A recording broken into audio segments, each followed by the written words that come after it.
My 8-year-old granddaughter rolled her eyes and said, "You can't sit with us. Mom said you're an old burden."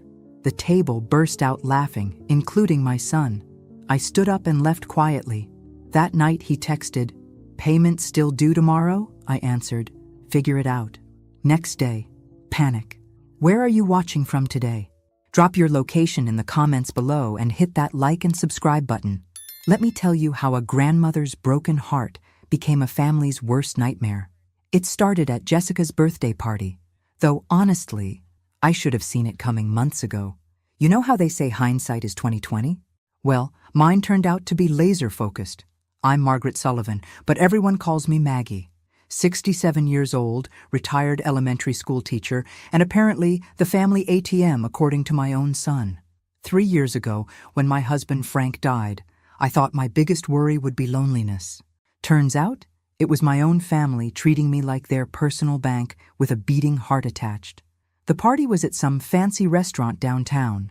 Jessica had insisted on celebrating her 42nd birthday there, despite the fact that my monthly contribution to their mortgage was what made such luxuries possible. But did anyone mention that? Of course not. I arrived precisely at 6, wearing my best navy dress and the pearl necklace Frank gave me on our 25th anniversary. Call me old-fashioned, but I still believe in making an effort for family occasions. The hostess led me through the crowded restaurant to a large round table where David, my son, sat with his wife Jessica and their 2 kids. "Mom!" David stood up, giving me one of those quick, obligatory hugs. "You made it." "Of course I made it. It's Jessica's birthday." I smiled at my daughter-in-law, who managed a tight smile in return. Jessica had never quite warmed to me, even after 15 years of marriage to my son. According to her, I was too involved, too opinionated, too much of everything. My granddaughter Chloe was picking at her chicken nuggets while my grandson Tyler played on his phone, completely oblivious to the adults around him. Normal family dinner behavior, nothing unusual there. The trouble started when Jessica's sister Karen arrived with her husband and twin daughters. The girls, both around Chloe's age, immediately commandeered the conversation with stories about their recent vacation to Disney World. Private school tuition, designer clothes, the works. Everything Jessica desperately wanted but couldn't quite afford on David's construction manager's salary. "Girls, why don't you sit together at that end of the table?" Jessica suggested, gesturing toward the seats near me. That's when my granddaughter Chloe looked directly at me and delivered the line that would change everything. "You can't sit with us. Mom said you're an old burden." The words hit me like a physical blow. Around the table, Karen's family chuckled uncomfortably. David actually laughed, shaking his head like it was the cutest thing he'd ever heard. Jessica smirked behind her wine glass. For a moment, I just sat there, processing what had just happened.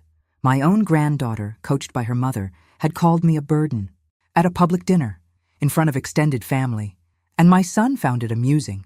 I stood up slowly, placing my napkin on the table with deliberate care. "Well," I said, my voice steady despite the trembling in my chest, "I suppose I won't burden anyone with my presence any longer." "Mom, she's just being silly," David said. But he was still grinning, still finding it funny that his 8-year-old daughter had been taught to insult her grandmother. "Is she?" I asked. "Or is she simply repeating what she's heard at home?" The table went quiet. Jessica's smirk faded slightly, but the damage was done.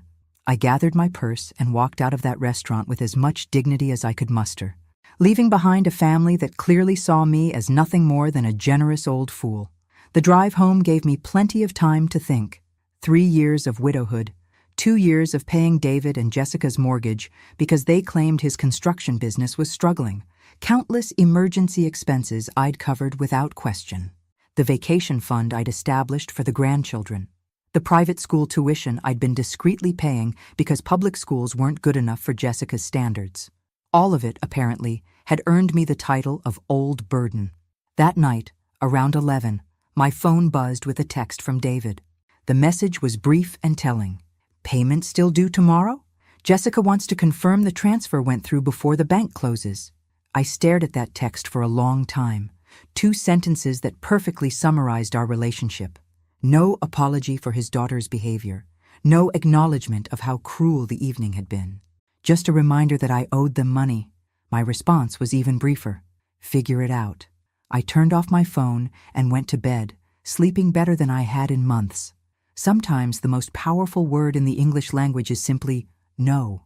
But that was just the beginning of their education in consequences. The next morning brought 17 missed calls and 43 text messages. I made my coffee, fed my cat Whiskers, and read every single panicked message while enjoying my toast with homemade strawberry jam. Amazing how quickly an emergency develops when the money tap gets turned off. "Mom, please call back," read one message from David. "There's been a misunderstanding," read another from Jessica. "Grandma, I'm sorry," from Chloe, obviously typed by Jessica. The mortgage payment was due by 3 o'clock that afternoon. Without my $2,000 monthly contribution, they were $800 short. I knew this because I'd been quietly reviewing their finances for months, wondering why they needed so much help despite David's decent salary. The coffee was particularly good that morning. Sumatran dark roast, the expensive kind I usually saved for special occasions. But watching my family panic over their own financial irresponsibility felt special enough to warrant the good coffee. At 9:15, my doorbell rang. Through the window, I could see David's pickup truck in my driveway. He stood on my front porch looking exactly like he had when he was 16 and trying to explain why he'd dented my car. "Morning, sweetheart," I said, opening the door with a bright smile. "You're up early." "Mom, what's going on? You didn't send the mortgage payment." "No," I agreed, "I didn't." He pushed past me into my living room, clearly expecting our usual routine where I immediately apologized for whatever had upset him. Instead, I closed the door and waited. "The payment is due today." "Payment? You know that. You've been making it for 2 years." "I have indeed. 24 payments to be exact. $48,000. I'd done the math the night before, and seeing his face when I said the number out loud was deeply satisfying. "We've been over this. The business has been slow." "Has it really?" I settled into my armchair. The one Frank used to claim was more comfortable than any throne. Because Jessica seemed quite confident last night when she called me a burden. People who burden others rarely deserve continued generosity. David's face flushed. "She didn't mean it that way." "Oh, I think she meant it exactly that way. And I think you agreed with her, considering how entertaining you found Chloe's little performance. Look, Mom, we can discuss this later. Right now, I need you to call the bank and make the transfer." The sheer audacity left me speechless for a moment. No apology, no acknowledgement of wrongdoing. Just a demand that I continue funding their lifestyle despite being humiliated the night before. "David," I said slowly, "I'm going to say this once, so listen carefully.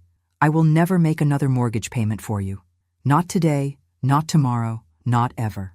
His mouth opened and closed like a fish. "You can't be serious." "Completely serious. In fact, I'm curious how you plan to make the payment today. The bank called yesterday to confirm the usual transfer time. I told them there would be no transfer today or any day moving forward." "Mom, you're being ridiculous. One stupid comment from an 8-year-old and you're willing to destroy our family?" "I'm not destroying anything. I'm simply closing the Bank of Maggie. Permanently." The color drained from his face as the reality hit him. Without my monthly payment, they couldn't afford their mortgage. Without their house, they couldn't maintain the lifestyle Jessica demanded. The carefully constructed house of cards was about to collapse. "We'll lose the house," he said quietly. "Then perhaps you should have thought about that before allowing your daughter to insult me in public." I stood up, signaling that our conversation was over. "I have garden club at 11. You'll need to figure this out on your own." "Mom, please, we can work something out. Jessica can apologize. Jessica has had 2 years to show me respect. Instead, she chose to teach my granddaughter that I'm a burden. That ship has sailed, David."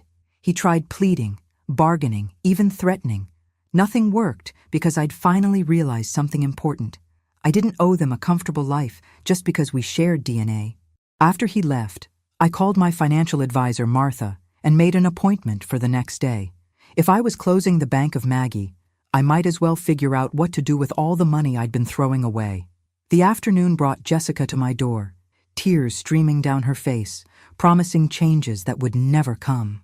I listened politely, served her tea, and sent her away empty-handed. That evening, Tyler called, my 12-year-old grandson, trying to manipulate Grandma into saving the day. "Grandma Maggie, Mom said we might have to move if you don't help with the house payment. Your mother is correct, I told him gently.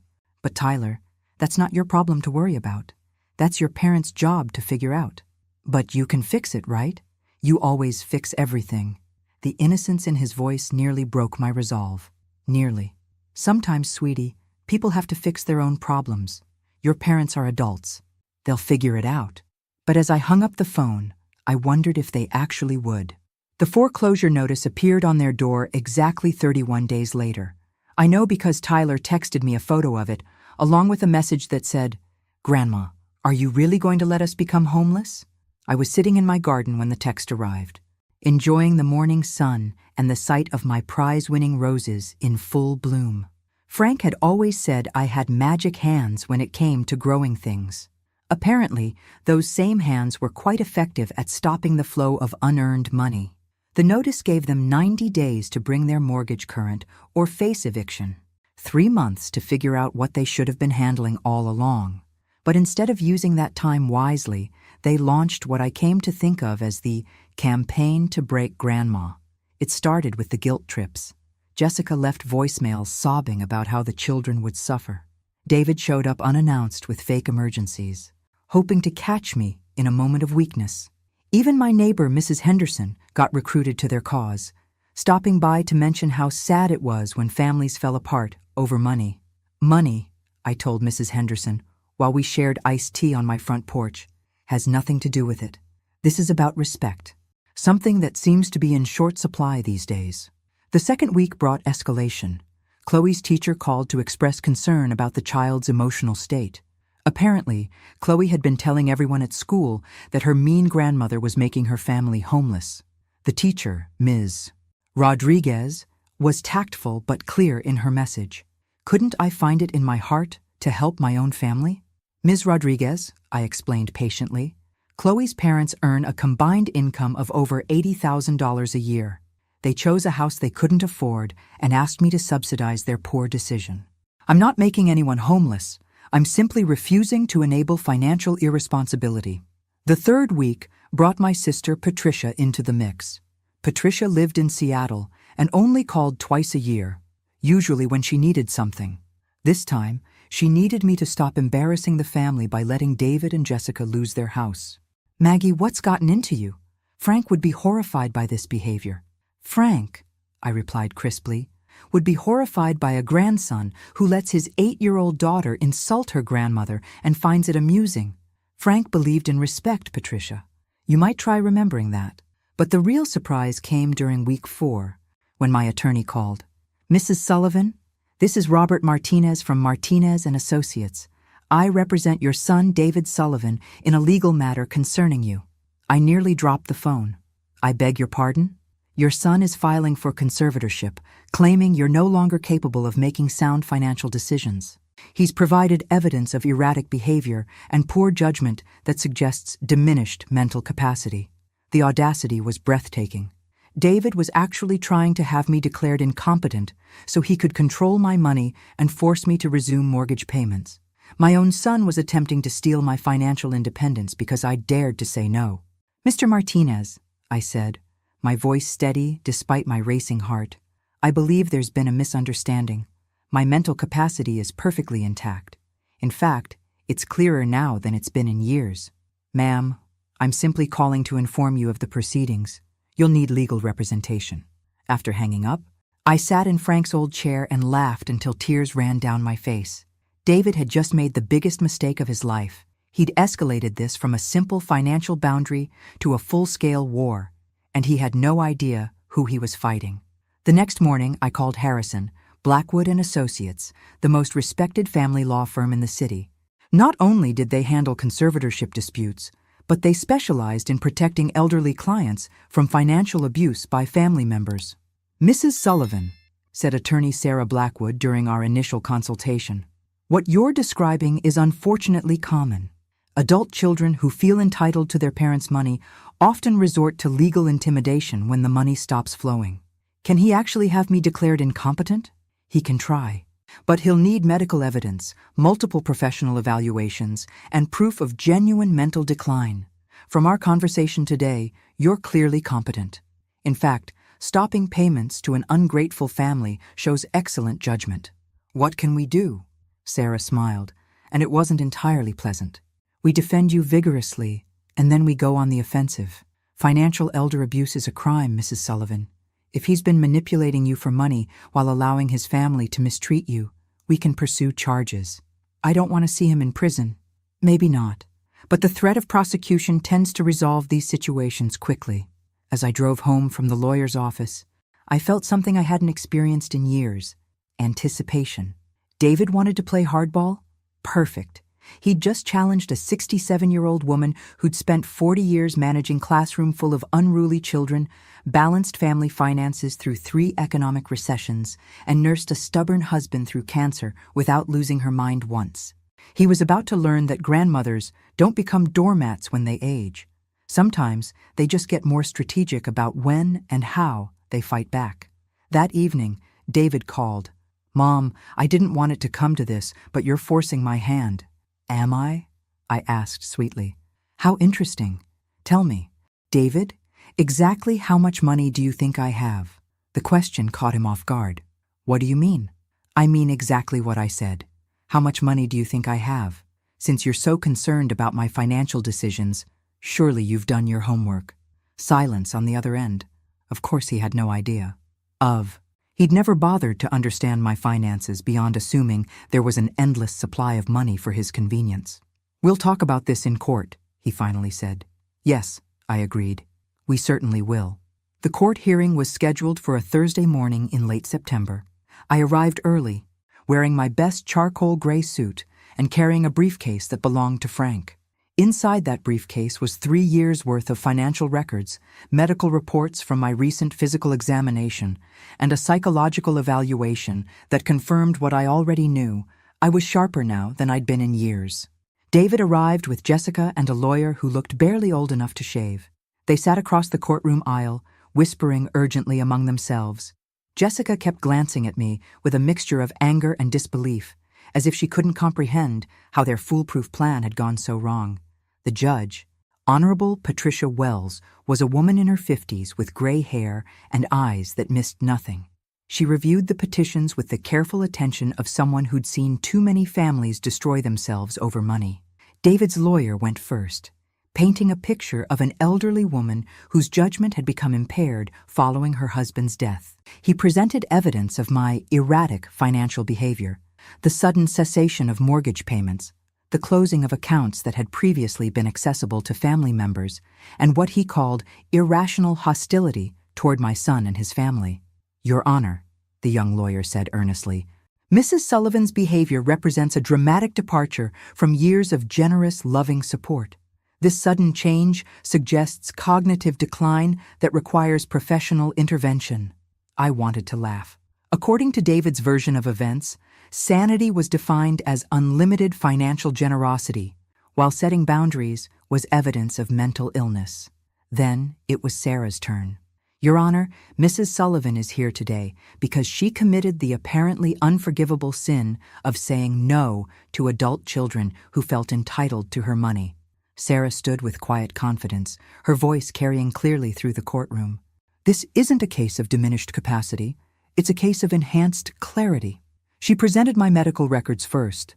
Blood pressure excellent, cognitive function tests perfect, my doctor's written opinion that I was in remarkable health for a 67-year-old woman.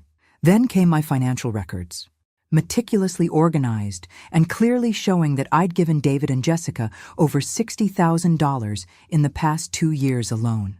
Mrs. Sullivan didn't stop thinking clearly, Your Honor. She started thinking clearly. She realized she was being taken advantage of by family members who showed her no respect, no gratitude, and ultimately taught their 8-year-old daughter to publicly humiliate her grandmother. The real bombshell came when Sarah presented the recordings.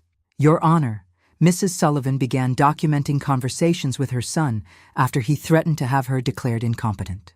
These recordings, made legally in her own home with single-party consent, reveal the true nature of this family relationship."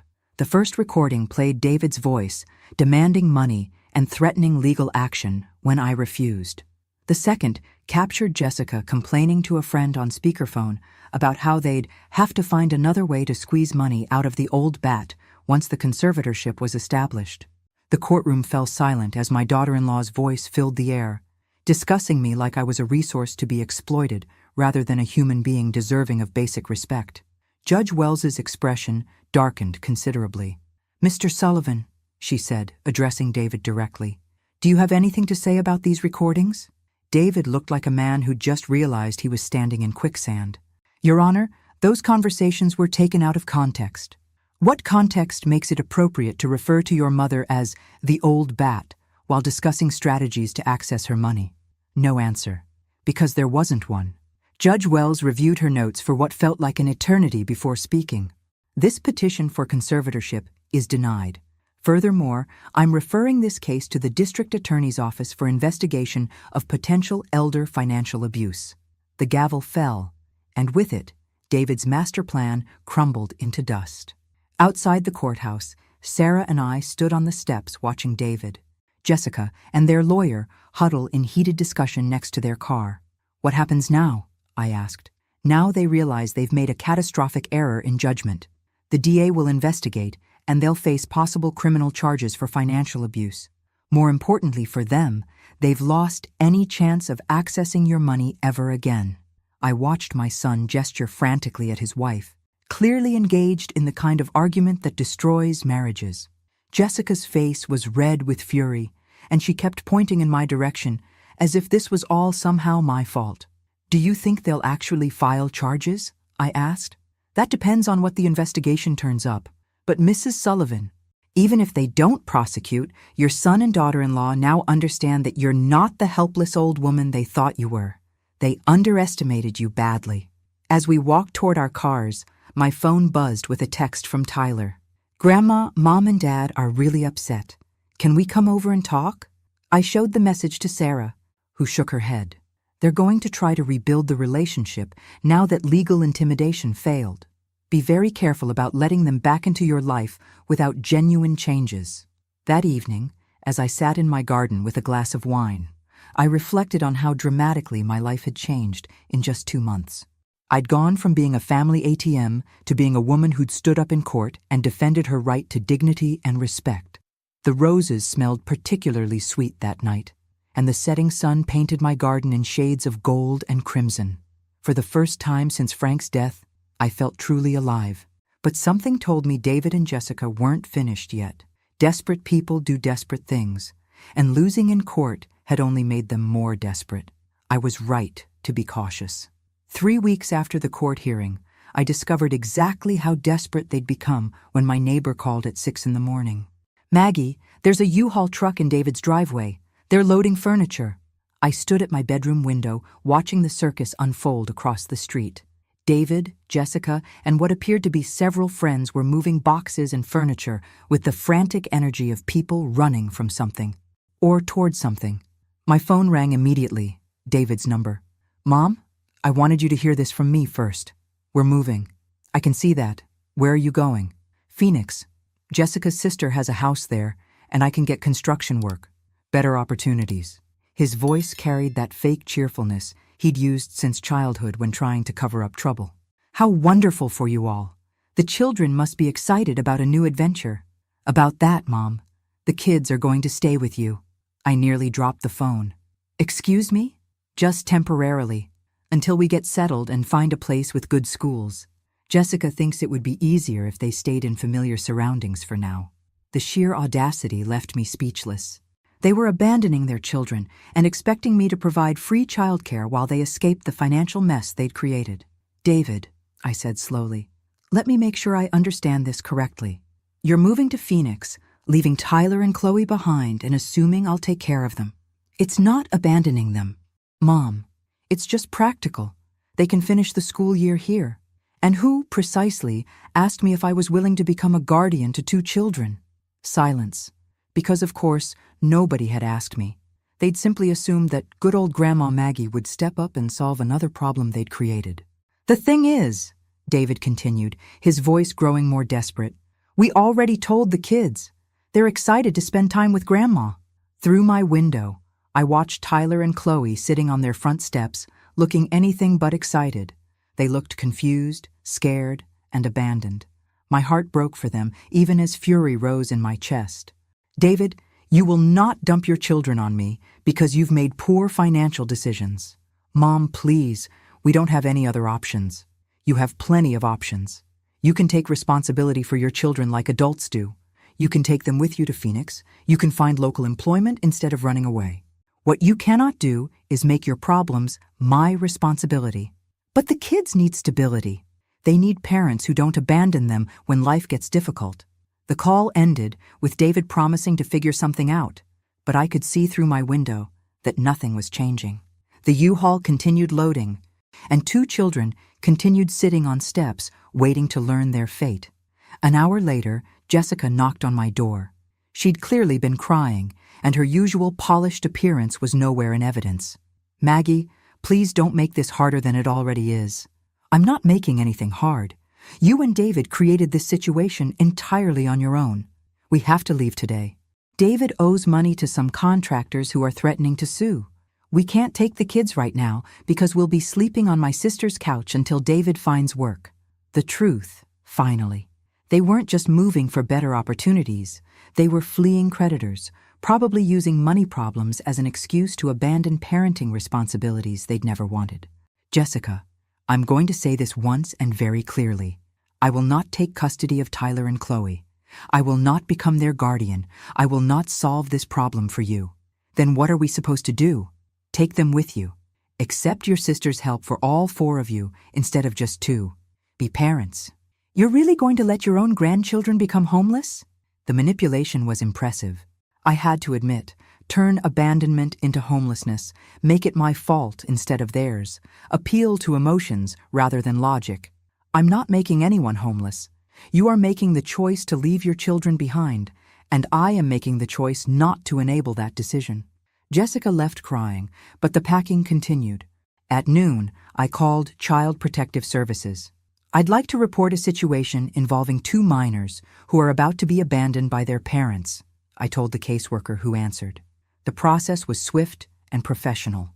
2 social workers arrived within an hour, just as David and Jessica were loading the last boxes into their truck. I watched from my living room window as official paperwork was served and serious conversations were held on the sidewalk. The final outcome took 3 hours to resolve. David and Jessica could leave for Phoenix if they chose, but Tyler and Chloe would be placed with emergency foster care unless suitable family arrangements could be made immediately. The caseworker knocked on my door at 4 o'clock. Mrs. Sullivan, I'm Maria Santos from Child Protective Services. Your son and daughter-in-law indicated you might be willing to provide temporary care for the children while they relocate. I'm afraid they were mistaken. I've made it clear that I cannot take on that responsibility. Maria nodded understandingly. We have a very good emergency placement family who can take both children tonight. They'll remain in the same school district, and we'll work on permanent arrangements once your son establishes residency in Arizona. Through the window, I could see David and Jessica arguing furiously beside their loaded truck while Tyler and Chloe sat on the curb, clutching small suitcases someone had packed for them. My resolve almost broke when Chloe looked toward my house with tears streaming down her 8-year-old face. Almost. But I'd learned something important over these past few months. Sometimes the most loving thing you can do is refuse to enable destructive behavior, even when the consequences hurt everyone involved. David and Jessica left for Phoenix that evening, driving away from their children without a backward glance. Tyler and Chloe went to stay with the Morrison family, experienced foster parents who specialized in emergency placements. That night, I sat in my garden with a heavy heart, wondering if I'd made the right choice. Had I saved those children from parents who would have abandoned them eventually anyway? Or had I failed in my duty as their grandmother? Time would tell. But one thing I knew for certain: David and Jessica had shown their true character when faced with real adversity. And sometimes the most important lesson children can learn is that actions have consequences, even for the people they love most. The roses bloomed beautifully that night, their perfume carrying on the evening breeze like a promise that even the most difficult decisions can lead to unexpected beauty. But I had a feeling this story was far from over. 2 months later, I learned that David and Jessica had never made it to Phoenix. They'd been arrested in Las Vegas with a car full of stolen construction equipment. Apparently, my son's debt to contractors was actually stolen goods he'd been fencing. The cherry on top? They'd used my mortgage money to fund their criminal enterprise. Where are you watching from today? Drop your location in the comments below and hit that like and subscribe button. The news came from Maria Santos during one of her regular check-ins about Tyler and Chloe. She sat in my living room, reviewing paperwork while I served coffee and homemade cookies.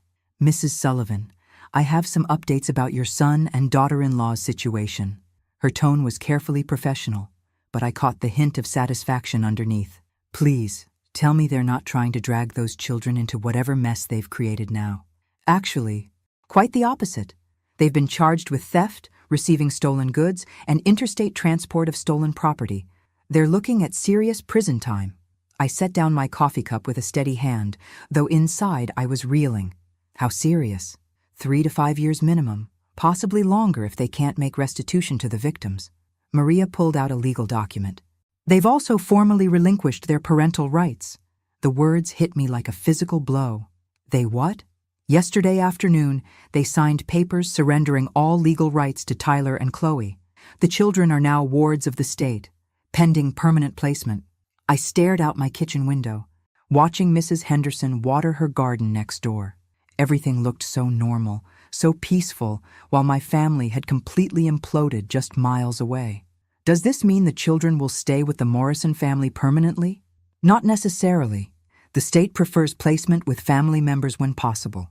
Since you're their grandmother, you would have first consideration if you're interested in applying for custody. The irony wasn't lost on me. 3 months ago, David and Jessica had tried to dump their children on me while they fled their responsibilities. Now they were in prison, and the state was asking if I wanted the children they'd abandoned. What about their attempts to have me declared incompetent? Wouldn't that affect my eligibility? Maria smiled. "Actually, the court's findings work in your favor. Judge Wells specifically noted your mental acuity and sound judgment in her ruling. Combined with the criminal charges against your son, it paints a clear picture of who the responsible adult is in this situation." After Maria left, I sat in Frank's old chair and tried to process everything. David wasn't just financially irresponsible or emotionally manipulative. He was an actual criminal who'd been stealing from his employers and using my money to support his illegal activities. Every mortgage payment I'd made hadn't helped struggling young parents. It had funded a criminal enterprise. My generosity had literally been financing theft.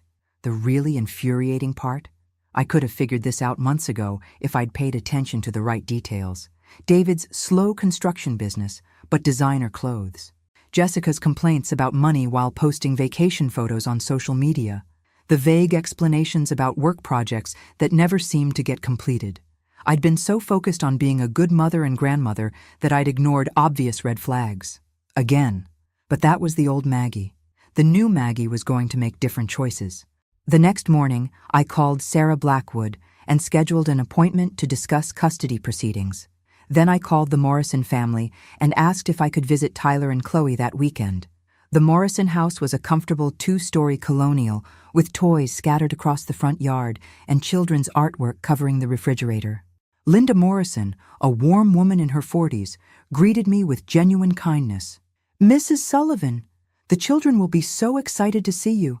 They talk about you constantly." Tyler and Chloe were playing board games in the living room when I arrived. Both children looked healthier than they had in months.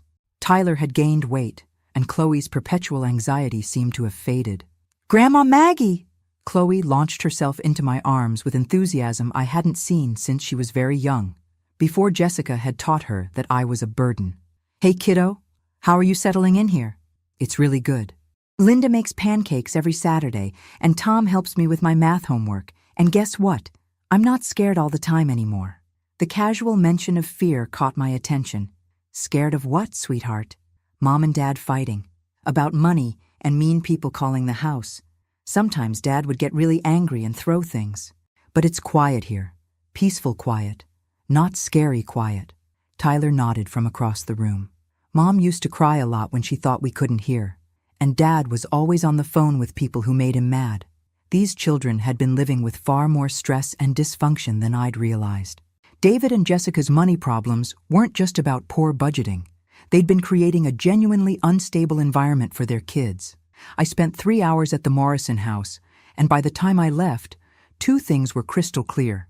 First, Tyler and Chloe were thriving in a stable environment for the first time in years. Second, they deserved grandparents who put their welfare above personal convenience. That evening, I called Sarah Blackwood. "I want to file for custody," I told her without preamble. "Are you sure? Taking on 2 children at your age is a significant commitment." "Sarah, those children have been failed by every adult in their lives except the Morrisons. I failed them too when I refused to take them in. I won't make that mistake again. This is different from temporary emergency care, Mrs. Sullivan. This would be permanent legal guardianship, possibly adoption. Are you prepared for school events, teenage drama, college applications, and everything that comes with full-time parenting?" I looked around my quiet house, seeing it through new eyes. The spare bedrooms that had been gathering dust, the big kitchen table that seated 8 but only fed 1, the garden that could easily accommodate a swing set and sandbox. I'm 67 years old, Sarah. I'm healthy, financially stable, and I just spent 3 months learning exactly how much backbone I have when people try to take advantage of me. I think I can handle 2 children who actually deserve my help. Then let's get started on the paperwork.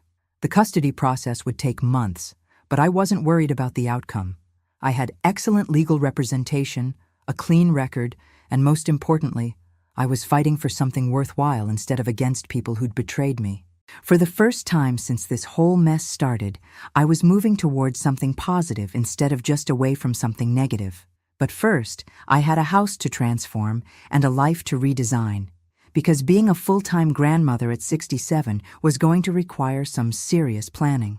The old Maggie might have been intimidated by such a massive life change. The new Maggie was already shopping for bunk beds online. The custody hearing was scheduled for December 15th, exactly 6 months after David and Jessica had driven away from their children. I arrived at the courthouse wearing my best navy suit and carrying a folder thick with character references, financial statements, and a detailed parenting plan I'd developed with help from a family counselor. Tyler and Chloe sat with Maria Santos in the front row, both dressed in their best clothes and looking nervous but hopeful. Over the past 2 months, they'd been visiting my house every weekend, slowly settling into routines that felt natural and right. Judge Wells presided over this hearing too, and I took her presence as a positive sign. She already knew the family history and had seen firsthand how David and Jessica operated. "Mrs. Sullivan," Judge Wells began, "you're petitioning for permanent custody of your grandchildren following their parents' incarceration and voluntary termination of parental rights. This is a significant responsibility. Are you prepared for the challenges of raising 2 children at your age?" "Your Honor, I raised 1 child already, though I apparently did a poor job given how he turned out." A small chuckle rippled through the courtroom. "I believe I've learned from those mistakes and can do better with a second chance." The hearing proceeded smoothly. Sarah presented evidence of my financial stability, physical and mental health, and the home modifications I'd already completed. The social workers' reports were glowing, and Tyler and Chloe's own testimonies were heartfelt. "I want to live with Grandma Maggie," Chloe told the judge in a clear, confident voice. "She makes me feel safe, and she doesn't yell about money all the time." Tyler was equally direct. "Grandma's house feels like home now. She helps with homework and doesn't get mad when I ask questions." But the real surprise came when Linda Morrison requested to speak on my behalf. "Your Honor, my husband and I have been foster parents for 8 years. We've cared for dozens of children, and we understand what healthy family dynamics look like." Linda's voice was steady and professional. "Tyler and Chloe have transformed during their time with us, but they've flourished even more during their weekend visits with Mrs. Sullivan. She provides exactly the combination of structure, affection, and stability these children need." Judge Wells reviewed her notes carefully before rendering her decision. "Based on the evidence presented and the clear best interests of the children, I grant permanent custody of Tyler and Chloe Sullivan to their grandmother, Margaret Sullivan, effective immediately." The gavel fell, And suddenly, I was responsible for 2 children again at 67 years old. Tyler and Chloe rushed toward me with huge smiles, and for the first time in months, I felt like I was exactly where I belonged. The transition happened faster than I'd expected. Within a week, Tyler and Chloe had moved into my house permanently. Tyler took the larger spare bedroom, which I'd painted blue and furnished with a desk for homework and shelves for his growing collection of science fiction novels. Chloe claimed the smaller room, which became a pink and yellow sanctuary filled with art supplies and stuffed animals. The first few weeks were chaotic. School routines, meal planning, laundry schedules, and the general noise level of a house with children took adjustment. But it was good chaos, purposeful chaos, completely different from the unpredictable drama that had defined our family for years. The biggest surprise was how much I enjoyed being needed again. Not for money or convenience, but for genuine parenting support. Helping Tyler with algebra, listening to Chloe practice piano, attending school conferences, and managing the daily logistics of 2 active children gave my life structure and meaning I hadn't realized I'd been missing. Christmas that year was magical. Tyler and Chloe had lived through years of holidays shadowed by their parents' financial stress and marital problems. This Christmas was different, peaceful, joyful, focused on family instead of money. On Christmas morning, as we opened presents around the tree I'd helped them decorate, Chloe made an announcement that stopped my heart. "Grandma Maggie, can we call you Mom now? I mean, if you want us to. The kids at school keep asking about our parents, and it's weird to explain about prison and stuff." I looked at these 2 children who'd been through so much upheaval and somehow landed in my living room and felt overwhelming gratitude for the series of events that had brought us together. "I would be honored to be your mom," I told them, and meant every word. Tyler grinned. "Good, because I already put you down as emergency contact at school as Mom instead of grandmother. I hope that was okay." It was more than okay. It was perfect. But even as we settled into our new normal, I couldn't shake the feeling that David and Jessica's story wasn't finished. Prison sentences have end dates, and people who blame others for their problems rarely accept responsibility during incarceration. I was right to be cautious. In February, I received a letter from Jessica, written from county jail while she awaited sentencing. The letter was full of the same manipulative language I'd learned to recognize, promising change while demanding forgiveness and hinting that she expected eventual reconciliation. More concerning was the letter from David, which arrived a week later. His tone was different, angrier. He blamed me for destroying his family and poisoning his children against him. He promised that he would make things right once he was released. I showed both letters to Sarah Blackwood, who immediately filed motions to ensure David and Jessica would have no contact rights with Tyler and Chloe upon their release. She also recommended I document any future communication and consider obtaining restraining orders if the threats escalated. Mrs. Sullivan, people who refuse to accept responsibility for their actions often become more dangerous over time, not less. Your son has convinced himself that you're the villain in this story. That makes you a potential target when he gets out. How long do we have? With good behavior, probably 2 to 3 years. But I recommend we prepare for the worst-case scenario now, while we have time to put proper legal protections in place. That night, I sat in the garden with a cup of tea, watching Tyler and Chloe chase fireflies across the lawn. They were laughing and carefree, finally living the childhood they deserved. I'd moved mountains to give them this stability, and I wasn't about to let their biological parents destroy it again. David wanted to make things right? Perfect. Because I had a few things to make right myself, and I'd learned a lot about strategic planning over the past year. The old Maggie had been reactive, responding to crises created by others. The new Maggie was going to be proactive, anticipating problems and solving them before they became threats to my family. David thought prison was the worst thing that had happened to him. He was about to learn that underestimating his mother was a far more serious mistake. The detective called on a Tuesday morning in March, just as I was making pancakes for Tyler and Chloe before school. Detective Rodriguez from the Financial Crimes Unit had news that would change everything I thought I knew about my son's criminal activities. "Mrs. Sullivan, I need to ask you some questions about the mortgage payments you made for your son. We're investigating a much larger criminal network, and David's case has provided some unexpected leads." After the children left for school, Detective Rodriguez arrived with a thick file and a serious expression. She sat at my kitchen table, accepting coffee while organizing documents that looked far more complex than simple theft charges. "Mrs. Sullivan, how much do you know about your son's construction work?" "Very little, apparently.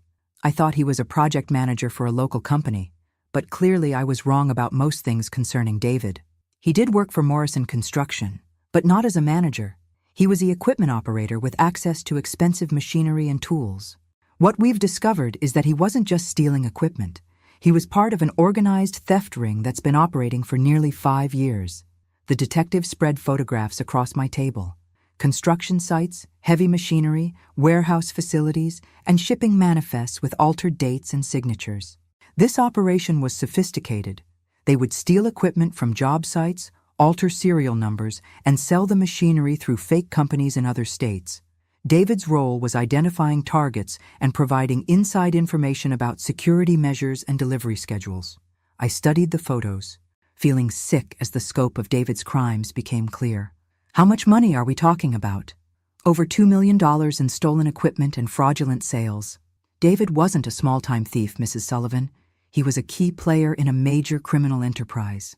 "And the mortgage money I gave him?" Detective Rodriguez pulled out bank records. "Your monthly payments weren't supporting his family. They were funding operational expenses for the theft ring. Vehicle rentals, storage facilities, document forgery, and bribes to security guards at various construction sites." The revelation was staggering. For 2 years, I'd been an unwitting accomplice to organized crime, providing operational funding while thinking I was helping struggling young parents. "Detective, am I in legal trouble for unknowingly financing criminal activity?" "No. You're clearly a victim of deception, not a willing participant. But we do need your cooperation in building the case against the larger network." She explained that David and Jessica's arrests in Las Vegas had broken open the investigation. Faced with serious federal charges, David had started talking, providing information about other participants in exchange for a reduced sentence. The problem is, David's trying to minimize his own role by claiming he was coerced by more senior members of the organization. He's portraying himself as a victim who got in over his head. I almost laughed at the audacity. That sounds exactly like David. Nothing is ever his fault. Here's where it gets interesting for you personally. David claims his mother was a willing participant who knew exactly what the money was funding. He says you encouraged his involvement because the profits were helping the whole family financially. The coffee cup slipped from my hands, shattering on the kitchen floor. He's trying to implicate me in his crimes. It appears so. He's telling investigators that you were the mastermind behind the money laundering operation, using mortgage payments to disguise criminal proceeds. I stared at the detective, my mind racing through the implications. David wasn't just refusing to accept responsibility for his actions. He was actively trying to destroy me, to save himself. "Detective Rodriguez, I have documented evidence of every financial transaction, every conversation, and every interaction with David and Jessica. I can prove that I believed I was helping with legitimate household expenses." "We know. We've already reviewed your banking records and spoken with your attorney. Your story is consistent and well documented. But David's accusations mean you'll likely be called to testify in the federal trial." After the detective left, I sat in my garden trying to process what I'd learned. My son wasn't just a criminal. He was willing to destroy his own mother to avoid taking responsibility for his choices. The David, who'd grown up in this house, who'd learned right from wrong at this kitchen table, was apparently capable of breathtaking betrayal when cornered. That afternoon, I called Sarah Blackwood and scheduled an emergency meeting. Then I called my financial advisor and asked for a complete audit of my accounts for the past 5 years. If I was going to testify in a federal criminal trial, I wanted documentation for every penny.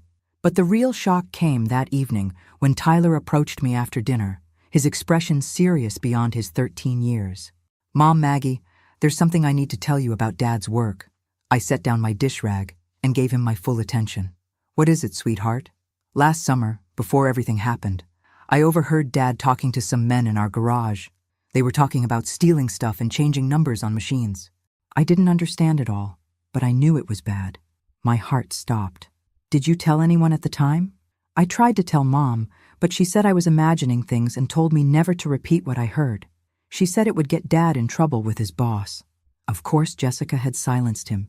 She'd known exactly what David was involved in and had chosen to protect the criminal activity rather than her own child. Tyler, you're going to need to tell the police what you heard. It's important evidence in Dad's case. He nodded solemnly. I know. I've been thinking about it for weeks. I want to tell the truth, even if it makes Dad look bad. He made his own choices. At 13 years old, Tyler already understood something his father had never learned. Actions have consequences, and taking responsibility is more important than avoiding blame. That night, I sat in Frank's old chair and realized that David's attempt to implicate me had actually given me something valuable. Absolute clarity about who he really was and what he was capable of. The old Maggie might have been heartbroken by her son's willingness to sacrifice her for his own benefit. The new Maggie was simply resolved to make sure his lies didn't succeed. Tomorrow, I would start preparing for the fight of my life, because if David thought he could destroy me to save himself, he was about to learn that some mothers become more dangerous when their children are threatened, even when the threat comes from their own sons. The federal trial began on a hot Monday morning in September, exactly 1 year after David and Jessica had fled to Phoenix. I sat in the witness waiting room, wearing my best charcoal suit and reviewing the testimony I'd practiced with federal prosecutors for weeks. Tyler sat beside me, looking nervous but determined. At 14 now, he'd grown 3 inches and gained confidence that came from living in a stable home. Today, he would testify against his own father, and I'd never been prouder of his courage. Mrs. Sullivan, you're up first, said Assistant U.S. Attorney Sarah Chen. Remember, just tell the truth clearly and let the evidence speak for itself. The courtroom was larger than I'd expected, filled with attorneys, defendants, investigators, and family members of various people involved in the conspiracy. David sat at the defendant's table, wearing an orange jumpsuit and looking older than his 43 years. When our eyes met, his expression was cold, calculated, completely devoid of the warmth I remembered from his childhood. I took the oath and settled into the witness chair, looking directly at the jury as I'd been coached to do. 12 ordinary people who would decide whether David's lies about my involvement had any credibility. Prosecutor Chen began with basic questions about my relationship with David, the mortgage payments, and my understanding of his employment situation. I answered clearly and honestly, providing dates, amounts, and specific details about every transaction. Mrs. Sullivan, did you ever knowingly provide money to fund criminal activity? Absolutely not. I believed I was helping my son and daughter-in-law with legitimate household expenses during a difficult period. Did your son ever tell you he was involved in equipment theft or fraudulent sales? Never. He told me his construction business was slow and they were struggling to make mortgage payments. Then came David's attorney, a sharp woman in her 50s who'd obviously been coached on how to make me appear complicit. Mrs. Sullivan, isn't it true that you asked very few questions about how your money was being used? I trusted my son to be honest with me. That was apparently a mistake. Didn't you find it suspicious that David needed exactly the same amount every month, regardless of his claimed work situation? The mortgage payment was a fixed amount. That seemed perfectly reasonable. But you never verified that the money was actually going toward mortgage payments, did you? This was the moment I'd been preparing for. Actually, I did verify it. The defense attorney looked surprised. Excuse me? I reached into my purse and pulled out a manila folder. In August, 2 months before I stopped making payments, I became concerned about David and Jessica's financial management. So I hired a private investigator to verify how my money was being used. A ripple of surprise went through the courtroom.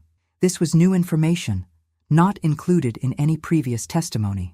The investigator discovered that my money was not being used for mortgage payments. David and Jessica were using their own income for the mortgage and diverting my money to fund what appeared to be business expenses. Unexplained storage unit rentals, cash payments to unknown individuals, and large deposits into accounts I'd never heard of. David's attorney looked genuinely shocked. Why didn't you confront your son with this information? I planned to, but before I could arrange a meeting, my granddaughter publicly called me an old burden at a family dinner, clearly repeating something she'd heard at home. That's when I realized my money had bought me nothing but contempt from people I thought I was helping. So you cut off payments out of hurt feelings. I cut off payments because the private investigator's report made it clear that David was lying about how my money was being used. The disrespect from his family simply confirmed that continuing financial support would be throwing good money after bad. The prosecutor's redirect was brief and devastating. "Mrs. Sullivan, when did you provide this investigative report to law enforcement?" I gave it to Detective Rodriguez during her initial interview. "It's been part of the evidence file for months." Checkmate. David's entire defense strategy had been based on claiming I was a knowing participant in money laundering. But I had documented proof that I'd investigated suspicious activity and discovered the deception myself. Tyler's testimony that afternoon was even more damaging to David's case. Speaking in a clear, steady voice, he described overhearing conversations about stolen equipment, altered serial numbers, and coordination with other criminal operators. "Did your father ever ask you to keep these conversations secret?" Prosecutor Chen asked. "No, he didn't know I'd heard anything. But when I tried to tell my mother what I'd heard, she told me to forget about it and never repeat it to anyone." "Did that seem strange to you?" "Yeah. If it was normal business stuff, why would she want to keep it secret? I knew something was wrong." David's attorney tried to discredit Tyler's testimony by claiming a child couldn't understand complex business conversations. But Tyler's responses were too detailed and specific to dismiss. During a break, I watched David conferring frantically with his attorney. His confidence was cracking as his strategy collapsed around him. But the real bombshell came during the afternoon session, when Prosecutor Chen called an unexpected witness, Detective Jennifer Walsh from the Las Vegas Police Department. "Detective Walsh, were you involved in the arrest of David and Jessica Sullivan?" "Yes.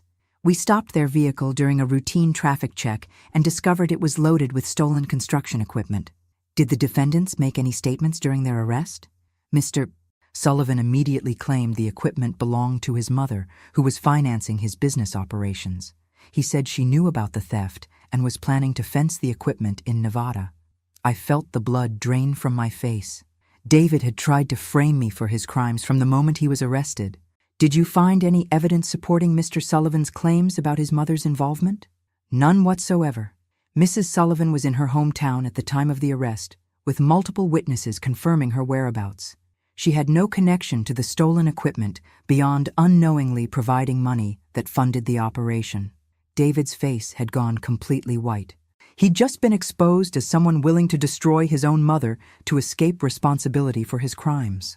That night, as I sat in my hotel room preparing for the next day's proceedings, I realized something profound had happened in that courtroom. I'd finally seen David with complete clarity, without the filter of maternal love and hope for redemption. He wasn't a man who'd made poor choices under pressure.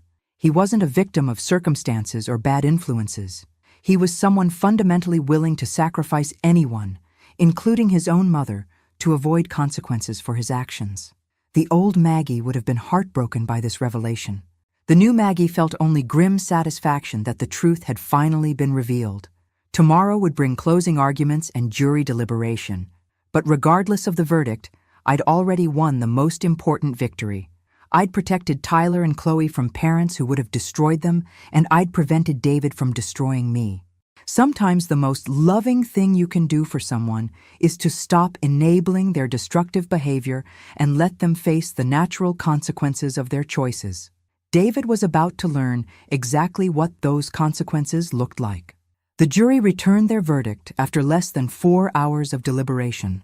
David Sullivan, guilty on all counts: federal conspiracy, interstate transportation of stolen goods, money laundering, and perjury for lying about my involvement. 15 years in federal prison without possibility of parole for 8 years. Jessica received 12 years for her role in the conspiracy.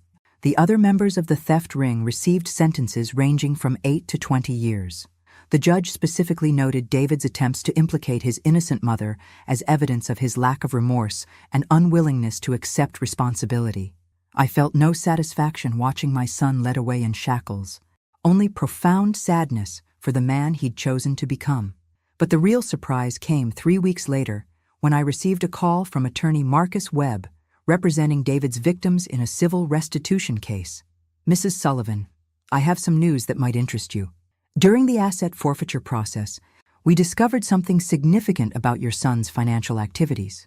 Marcus arrived at my house that afternoon with a briefcase full of documents and a story that would change everything I thought I knew about David's criminal career. Mrs. Sullivan, your son wasn't just stealing equipment and fencing it through fake companies. He was also running elaborate insurance fraud schemes, identity theft operations, and investment scams targeting elderly victims. He spread documents across my dining room table: bank statements, insurance claims, fake investment prospectuses, and lists of victims that made my stomach turn. Over the past 5 years, David defrauded victims of more than $4 million. Elderly people who trusted him with their retirement savings, small business owners who hired him for construction projects that never got completed, and insurance companies he bilked with staged accidents and false claims. How does this affect me? Marcus pulled out a specific set of documents. Under federal asset forfeiture laws, all proceeds from criminal activity must be returned to victims. But there's an interesting complication in David's case. He showed me a bank routing document that made my blood run cold. Your son opened multiple business accounts using your social security number and personal information. He forged your signature on loan applications, business registrations, and insurance policies. I stared at the papers, seeing my name on documents I'd never signed, associated with companies I'd never heard of. Are you saying David stole my identity? Extensively. He used your excellent credit rating and clean financial history to establish credibility for his fraudulent operations. Several victims thought they were doing business with a reputable elderly woman, not a criminal in his 40s. The implications were staggering. David hadn't just taken my money and tried to frame me for his crimes. He'd actively impersonated me to commit additional felonies. Marcus, am I liable for debts or legal problems created by this identity theft? No. You're clearly a victim, not a perpetrator. But here's where it gets interesting from your perspective. He pulled out another document. Under federal law, victims of identity theft can seek damages from the perpetrator's assets, even if those assets would otherwise go to other victims. What assets? David and Jessica lost everything. That's what everyone assumed. But financial investigators discovered that David had been hiding money in offshore accounts and cryptocurrency investments that Jessica didn't even know about. Marcus handed me a financial statement that made my jaw drop. David accumulated nearly $1.8 million in hidden assets over 5 years of criminal activity, money he was planning to access after his eventual release from prison. And, as a victim of his identity theft crimes, you have legal standing to claim those assets as compensation for the damage to your credit, reputation, and emotional distress. Given the extent of his fraud using your identity, you could potentially claim the entire amount. I sat back in my chair, processing this information. David had not only stolen from strangers and tried to frame me for his crimes, he'd systematically used my identity to commit additional felonies while hiding nearly $2 million for his own future benefit.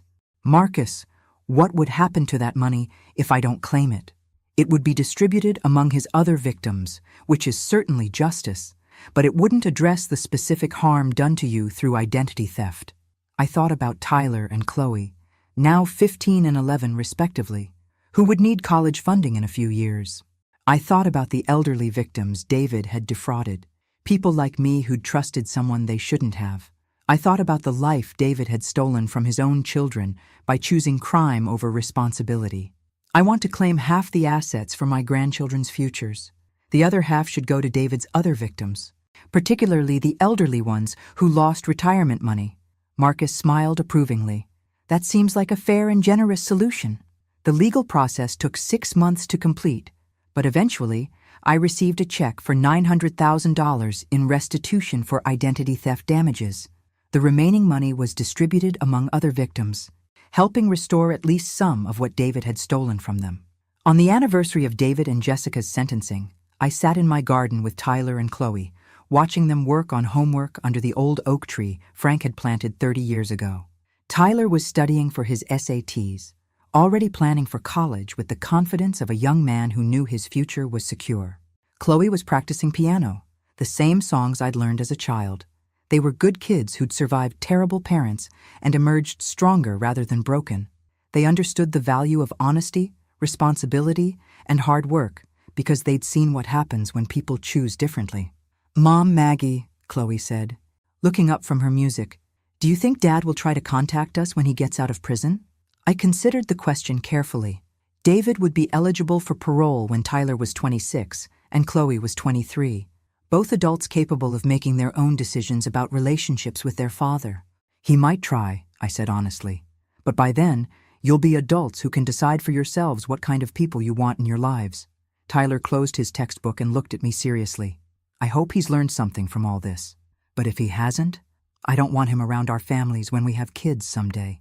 At 16, Tyler already understood something David had never learned. Family isn't about blood or obligation. It's about people who support, respect, and care for each other through good times and bad. As the sun set over my garden, I reflected on the unexpected journey that had brought us to this peaceful moment. 3 years ago, I'd been a lonely widow being financially exploited by people who saw me as nothing more than a convenient ATM. Tonight, I was surrounded by children who genuinely loved me and a future bright with possibilities.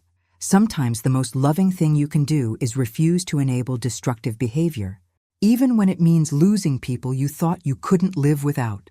Sometimes setting boundaries saves not just yourself, but innocent people who deserved better from the adults who were supposed to protect them. David had taught me an important lesson without meaning to. Respect isn't something you owe people because of their relationship to you. It's something people earn through their actions and choices. The roses in Frank's memorial garden bloomed magnificently that year. Their perfume carried on evening breezes that whispered promises of new beginnings and second chances. And for the first time since his death, I felt truly grateful for the life I was living instead of mourning the life I'd lost. The old Maggie had been a victim. The new Maggie was a survivor who'd learned the difference between being generous and being foolish, between being loving and being used. And that, I realized, was worth every difficult step of the journey that had brought me home to myself and the family I was truly meant to protect. Thanks for listening. Don't forget to subscribe and feel free to share your story in the comments. Your voice matters.